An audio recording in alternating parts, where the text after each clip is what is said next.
And thanks for the so much feedback. And yeah, we have received a number of questions in past episodes, especially with our principal lawyer, Len Watt, on QPCC. And obviously, one of the questions which have been asked from several weeks nowadays is parenting matters. So about parenting, and that's what we're going to talk about in this episode. And I have got Amy. Great to have you today, Amy. It's good to be here again, Pravin. Great. So let's get into the very basic. I know some of the viewers, have been asking us in last episode when we did. Some of the viewers was asking so many questions about parenting order. What does that mean in general? So yeah, if you could just give us a quick rundown. What is a parenting order, Amy?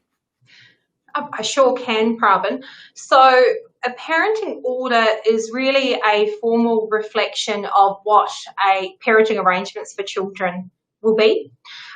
When you separate from your partner, whether it's a wife or husband or spouse or de facto, and there are children involved, you have the option of not formalising parenting arrangements, but if you did want to, the binding option, the formal option, is to apply to the court for an order, and that order is a parenting order, and that will set out care arrangements for the children and peripheral issues that surround that, as well as parental responsibility for the children, meaning who can be involved in the major decisions for children, for example, medical decisions, educational decisions, and the like.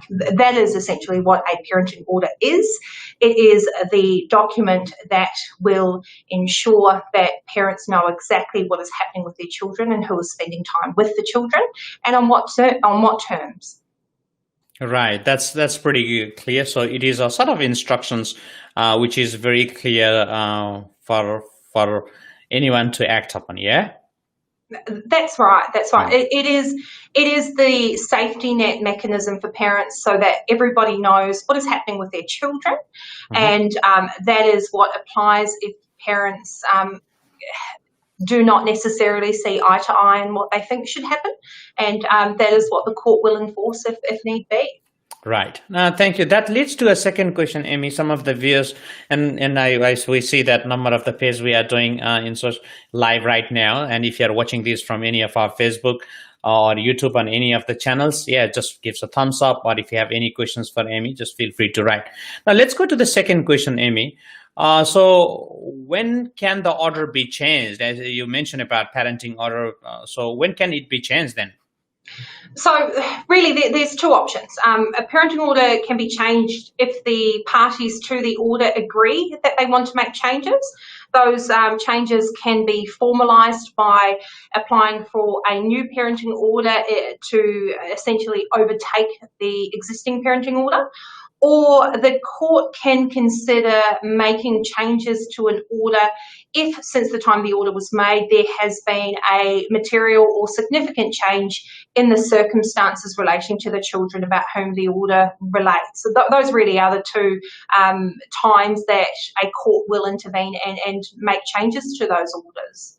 Right. So what you're saying is it should be by agreement or by the court, isn't it, if there is any material change in circumstances, yeah? That's right. Right.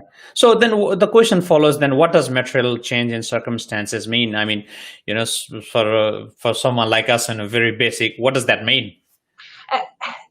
There is leading case law that the court takes into account, and this is how this specific requirement came into being. So there is a case, and it's a very old case now, called Rice and Asplund, and any parents who make contact with family lawyers who have existing orders and want to change those orders are likely to come across this term quite regularly.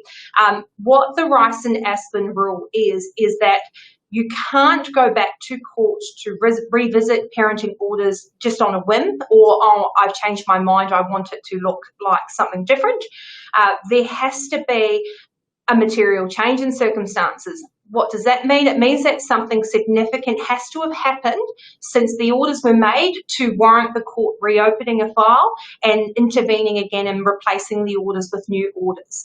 Now, that could be a situation where a child or children have been exposed to a sort of risk factors, and those risk factors must be significant.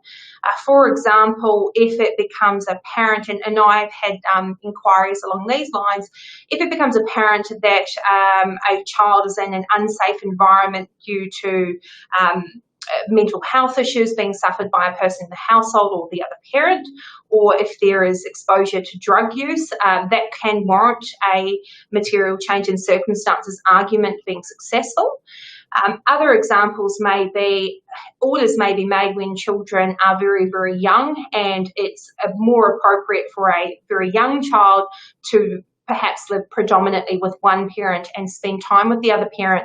However, if it's been some time since those orders were made, and for example, the first order was made when a child is a toddler or very not school age, and several years have passed and that child is now attending school and the circumstances have changed because they have become older and are more mature, that may itself meet the threshold of what a material change in circumstances is. Material change is very much dependent on the case that is before the court at that time.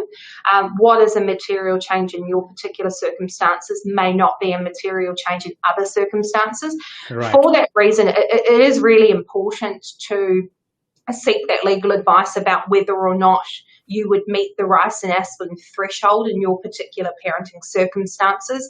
And I'm regularly having inquiries with clients contacting me to ask whether or not it would be appropriate to revisit their particular orders. And given the current climate with COVID-19 as well, I think it's incredibly important that people do explore all options and obtain legal advice before simply deciding, I think I'm going to file court proceedings, because if you do not meet this threshold, and the court will not intervene in your matter, and so it's important to seek preliminary advice to see whether or not your particular circumstances are appropriate and you meet the threshold of significant or material change in your particular circumstances. Right. Thank you, Amy. That's very interesting. You say that, obviously explaining on the rice and aspirin rule. So I hope that's give a bit of clarity to our viewers. But obviously, if they have any questions, they can get in touch. We'll come to that. Now, we see that we are again live on a number of the platforms in Facebook and YouTube and number of the platforms. And if you are watching this right now, I am with Amy Chestnut, Senior Associates from Matthew Love Family Lawyers, and a proud division of Baker Watt Law. So now I'm conscious with the time, Amy. Let's talk a little bit about pitfalls. What are common pitfalls in parenting matters, Amy? Probably the most common one that I'm encountering at the moment is clients contact me and assuming that because they're not happy with their orders, that the judge will relook at it. I've had, even over the last maybe 2 weeks, multiple inquiries where people have only recently obtained orders, as in 2020, and have thought, actually, I'm not quite happy with this particular order, or no, I want to completely change the care arrangements. And that seems to be a common theme at the moment, and it is really important to understand that when you obtain that final parenting order, it means exactly that. Your matter is finalised. The court will not reopen a matter on a whim. It must meet that rice and aspirin threshold before a court will entertain another application being made. So it's really common, I've found, for people to just assume that I can change an order relatively easily. That may be the case if a party and the other person who is involved in the parenting order agree. However, if there is no agreement, as I keep saying, that threshold must be met before the court will reopen or your matter will be allowed to be relitigated. Other common pitfalls in parenting orders I found are not having your orders reviewed before you've submitted them to the court for approval by a family lawyer or somebody who is well versed in the requirements that these orders must meet, and ensuring that the orders are drafted in a way that one makes sense to everybody, so that we are not talking at cross purposes or there is some confusion about what a particular order means. And it's really important that I think that when these orders are prepared, they are drafted in a format that allows it to be easily enforced if there is a disagreement and parties do not quite see eye to eye with how a particular order is supposed to be enacted. So those are really the most common mistakes that I'm encountering at the moment, and Right. those are I've multiple matters on foot where we are essentially going back and trying to correct, not mistakes, but correct the gaps that weren't dealt with in the original orders in the first place. Right. I hope that's pretty clear to the viewers right now, because obviously what you're saying is assuming that you can always go back to the court if you're not happy, and that's where a lot of the common people's are. That's a common thing people think about, isn't it?